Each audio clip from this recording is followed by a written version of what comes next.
La Argentina tiene muchos sectores que son pujantes a pesar de las distintas situaciones que por coyuntura siempre tocan o impactan en la economía nacional. Uno de esos sectores es el sector alimenticio, donde fundamentalmente siempre se dice estamos en condiciones de darle alimentos a 400 millones de personas en el mundo, pero somos el 10% casi de eso y a veces hasta con críticas solapadas se dice, bueno, no comen todos los que tienen que comer dentro de la Argentina, cómo se le va a alimentar a 400 millones. Pero la cuestión de fondo pasa en este caso por analizar cómo están los distintos sectores y cómo este en particular, con uno de los empresarios líderes que tiene nuestro país en materia de la alimentación, hago referencia al presidente de Morixe, al señor Ignacio Noel. Ignacio, muy buenas tardes, ¿cómo le va? Hola Matías, buenas tardes. Gracias por llamar. No, por favor, la inquietud es cómo están viendo ustedes justamente desde el sector esta particularidad que tiene nuestro país y en este tiempo tan complejo, ¿no? Como ese que estamos atravesando. Bueno, coincido con tus palabras iniciales. Argentina tiene un enorme potencial en la industria agroalimenticia y aparte es un sector que está desde los inicios de la industrialización argentina. Ujú. En el caso de mi familia, vinieron a la Argentina e instalaron una fábrica de alimentos en 1847, así que imagínate los años que hace que hay industria de alimentos en Argentina. Sí. Eh, lo que no siempre se tiene en cuenta es que Argentina, en lo que es la industria en general, ha tenido un proceso de involución, yo te diría que en los últimos 50 años. Ajá. Para darte una idea, en 1975 la industria argentina tenía 2 millones de empleados, de personas ocupadas en la industria, y hoy tiene 1.070.000, prácticamente se redujo a la mitad.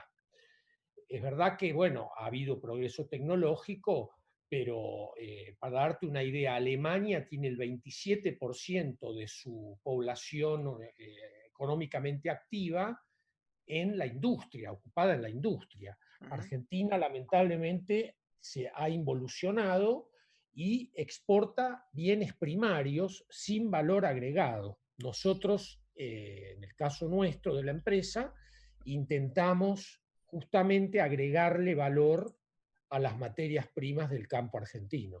Ignacio, le hago un punto ahí porque me obliga casi casi a hacer una cuenta en la cabeza, decir, bueno, si se hubiesen mantenido los 2 millones de puestos de trabajo, los 2 millones de personas de ocupación en estos 50 años, pero se le hubiese agregado la tecnificación que ha tenido la industria en el último tiempo, evidentemente estaríamos en condiciones de ser mucho más competitivos y de exportar mucho mejor alimentos al mundo, no esa materia prima o esa actividad primaria, sino alimentos con valor agregado.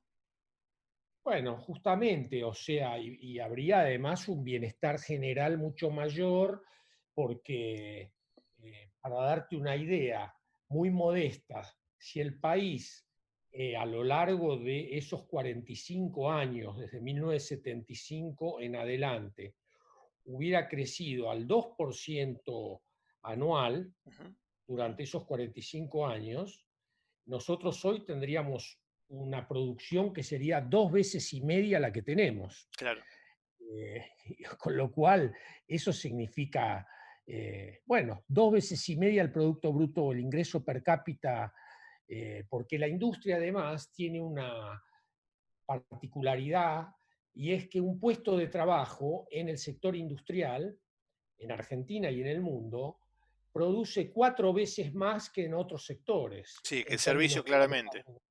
claro, entonces, desgraciadamente Argentina nos asombramos, bueno, ¿cómo puede ser este país con tantos recursos? Pero acá lo que ha pasado es que nos hemos de alguna manera desindustrializado y ha crecido mucho, o sea, la población ha crecido claramente. Ujú. En el 80 éramos 27 millones y hoy, 40 años después, somos 45 y básicamente se achicó el empleo en el sector productivo y aumentó naturalmente el empleo en actividades de baja productividad. Claro. Entonces, que yo no les quito mérito a las otras actividades, pero es muy difícil que una sociedad prospere si no produce los bienes básicos necesarios para mantener. Todos terminamos en un almacén o en un supermercado, Ujú, ujú. cualquiera sea nuestra ocupación y la forma en que generamos nuestro ingreso. Entonces, la base para que una sociedad prospere es que crezca su producción de bienes, de alimentos particularmente, que es algo básico, esencial, para que pueda crecer el resto. Si eso no ocurre, como no ocurre en Argentina, porque hemos aumentado las cosechas de bienes primarios, pero no hemos aumentado sensiblemente la producción industrial, bueno, cada vez hay más pobres, cada vez hay menos dólares, porque vos fíjate que es una industria además que no solo eh, genera un empleo de calidad por el valor agregado que cuadruplica el de los demás sectores, sino que además genera divisas, que han sido Claro. siempre un cuello de botella para el crecimiento de la Argentina. Ujú. Ahora, Ignacio, ¿ustedes cómo han transitado justamente, no solo sobreviviendo, sino expandiéndose durante estos años en distintas líneas de producción? ¿Cómo han logrado justamente estar en ese, se puede decir, visto desde afuera, círculo virtuoso, ¿no? Bueno, nosotros, digamos, lo que hemos hecho desde un primer momento, yo me hice cargo de la empresa a fines de 2017, fue tener un plan estratégico y de alguna manera tratar de mantenernos fuera de lo coyuntural, no dejarnos ganar por el desaliento, los problemas, la noticia del día, y decir, bueno, muy bien, nosotros queremos agregarle valor a la producción del campo, queremos ser muy competitivos y eficientes, que es la única manera de saber que tenés un negocio sustentable. Ujú, Y bueno, y hicimos inversiones en tecnología y en aumentar nuestra producción. Y el año pasado, entre esas inversiones, triplicamos, tomamos la decisión de triplicar la capacidad de producción de harinas en paquetito de kilo, la que sí, va al supermercado, a los mayoristas, a los almacenes, y esas inversiones que llevan prácticamente desde que tomás la decisión hasta que la tenés funcionando 9 meses, ujú, porque son equipamientos en este caso de Alemania, muy sofisticados, bueno, se importan, que se fabrican a pedido. Los pusimos en marcha en febrero de este año y bueno, en marzo empezó la pandemia y la gente empezó a quedarse más en su casa, a cocinar más, y se cerraron panaderías, empresas de pastas, eh, y la gente empezó o gastronomía, pizzería, la gente empezó a consumir más harina en su casa y esto hizo que el consumo aumentara y nosotros habíamos triplicado nuestra producción y llenamos las líneas inmediatamente. ajá, Está bien, se puede decir que dentro de la desgracia de la pandemia, para, a nosotros en ese sentido nos benefició, pero yo creo que también de alguna forma premió el hecho de que nosotros no nos dejamos llevar por la mala onda, por decirlo en términos claro. de del 2019, que la gente estaba muy desanimada y apostamos a la Argentina y a que en algún momento las cosas funcionan. Y Ujú. bueno, tuvimos esa suerte. Tengo que preguntarle también en qué punto o en qué estado quedó aquella iniciativa, aquel proyecto tan importante que incluía Mar del Plata para desarrollar también aquí una línea de papas prefritas. Bueno, nosotros tenemos junto con la empresa más grande de Estados Unidos en el productos de papa congelada, que se llama Lamb Weston, un proyecto, tenemos por un lado una fábrica ya funcionando, que destina 2/3 de su producción, son papas prefritas congeladas, como las que se venden en estos locales de comida rápida, en los Ujú, restaurantes, también se venden en el supermercado.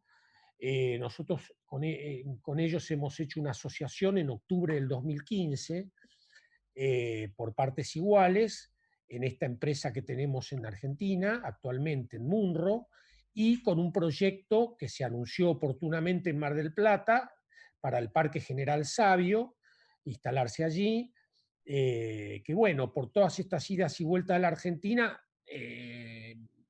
y esta asociación que nos llevó tiempo concretar, recién se cerró en octubre de 2019, o sea, hace muy poco, Sí, pero estamos decididos a, una vez que esté más claro el panorama, principalmente de la deuda externa, porque con la Argentina en default es muy difícil conseguir el financiamiento de mucho equipamiento que viene del exterior. claro. Es una inversión de orden de magnitud, 150 millones de dólares, Ujú, que va a consumir aproximadamente 250.000 toneladas de papa por año, que es un volumen equivalente al 12% de la producción argentina ujú. de papa, y que además la idea nuestra sería exportar a Brasil principalmente, al resto del Mercosur, como ya lo hacemos hoy, si se pudiera a través del puerto de Mar del Plata. Claro, justamente eso le iba a decir, que está toda la región integrada, desde lo productivo hasta el comercio exterior a través del puerto, ¿no? Claro, bueno, eso obviamente que requiere que el puerto funcione para despachar. Imagínate que un contenedor de papa lleva alrededor de 20 toneladas, con lo cual si estamos hablando de exportar aproximadamente 120.000 toneladas, son 6.000 contenedores por año, Claro, es es más muchísimo, de sí. lo que mueve actualmente el puerto. Claro. O sea, hoy realmente el puerto no está como debiera estar, desgraciadamente, creo que eso lo saben todos los marplatenses, ha habido Ujú. muchos problemas, pero bueno, confiamos en que nos logremos poner de acuerdo todas las partes involucradas, porque finalmente cuando se genera trabajo y riqueza, se beneficia a toda la Así es. población, ¿no? Así es. Ignacio, le agradecemos mucho por este contacto, por estar al tanto, tenernos al tanto de cómo marchan no solamente los proyectos, sino también cómo está el sector. Y seguramente que no va a ser la última entrevista que mantengamos, porque este tema, el de la posibilidad de que esta inversión definitivamente en algún momento pueda llegar a radicarse en Mar del Plata, va a ser un tema de interés para toda la comunidad y también me animaría a decir para la región sudeste en general. Le agradezco mucho por este contacto, que tenga muy buenas tardes. Buenas tardes y gracias a vos, Matías. Quedamos en contacto. Ignacio Noel, presidente de Morixe, dándonos detalles, como decíamos, de en qué punto están las inversiones y también cómo está el sector productivo alimenticio en la República Argentina. Quédate que ya seguimos con más ADN Empresario Radio. Seguí escuchando ADN Empresario Radio. Quédate, porque después de la pausa hay mucha más información para vos.